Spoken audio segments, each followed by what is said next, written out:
ఈటల రాజేంద్ర గారు ఒక BJP MP, ఒక బీసీ నాయకుడు.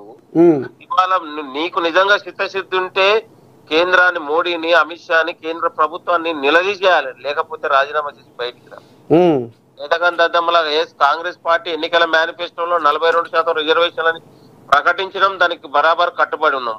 ఒకవైపు ఇవాళ కేంద్ర ప్రభుత్వం దాన్ని ఆర్డినెన్స్ ఆమోదించకుండా, లేకపోతే మీరు ఆ బిల్లును పాస్ చేయకపోతే, లేకపోతే మీరు ఆ బిల్లుపై నిర్లక్ష్యం చేస్తుంది కాబట్టి పార్టీ పరంగా కూడా 42% ఇవ్వడానికి సిద్ధంగా ఉందని మొన్న పిఏసీ సమావేశంలో కూడా నిర్ణయించడం జరిగింది. ఇంతకంటే చిత్తశుద్ధి ఏముంటదండి బీసీల పట్ల, బడుగు బలైన వర్గాల పట్ల ఇంతకంటే చిత్తశుద్ధి ఏముంటది? ఇవాళ నిజంగా నీకు చిత్తశుద్ధి ఉంటే ఇవాళ నీలాంటి వాడు ఆశపడ్డాడు ఈటల రాజేందర్ని బీజేపీ రాష్ట్ర అధ్యక్షుడు చేయకుండా ఇవాళ ఒక బ్రాహ్మణ సంబంధించి ఓసీ రామచంద్రరావుని ఎందుకు చేశారు మరి బీజేపీ? మరి ఎందుకు ఇవాళ మహేష్ గౌడ్ని ఒక పిసిసి అధ్యక్షుడిగా చేసింది కదా, మరి దానికి ఎందుకు మీరు కట్టుపడలేదు?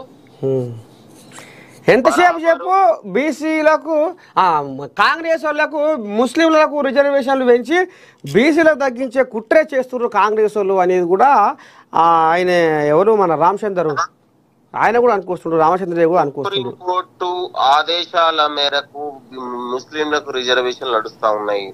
ఇవాళ దేశంలో అన్ని రాష్ట్రాల్లో, బీజేపీ పాలిత రాష్ట్రాల్లో కూడా ఇవాళ ముస్లింలకు రిజర్వేషన్లు కల్పిస్తా ఉన్నారు.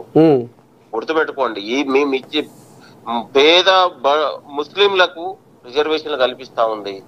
వాళ్ళు కూడా మండల కమిషన్ చెప్పినప్పుడు అప్పుడు కూడా ఈ పేద ముస్లింలు ఎవరైతే ఫకీర్లు, దూదేకులు ఎవరైతే ఉన్నారో పేద ముస్లింలు, వాళ్ళు ఒక బీసీఈలో ఉన్నారు.